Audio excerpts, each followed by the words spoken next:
We have met here beautiful exercise grounds and in Dubai, in the sports city. Today we saw that Nokia Saving Lives really can demonstrate that we can fly, that we can swarm, that we can show on the maps, that we can stream. So all the technology works. Nokia is working now on the artificial intelligence and the multi-tier layer of the aircraft's UAV system.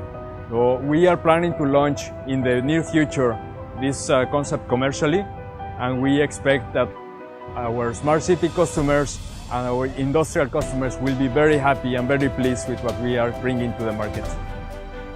For us, it was important that we really think about how can we get into disaster areas with our new drone technology so that we can go through the rescue process from end to end. End to end means we start with an LTE network that can enable new applications. We bring the applications by the drones, which can, for example, save people's lives also on rescue operations side. We not just take, for example, videos with the drones on HD cameras or thermal analysis.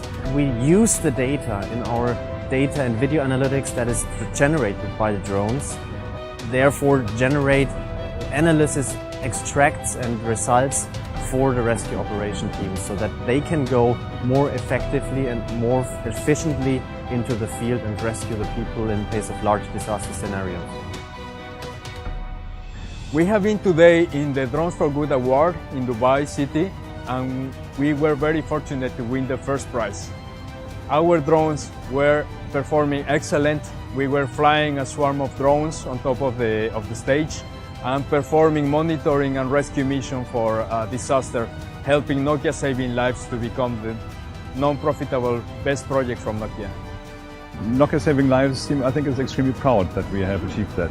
We will spend some of the money probably here as well to do more testing, more improvement. I think the future holds a lot of work for us after we succeeded here in this competition.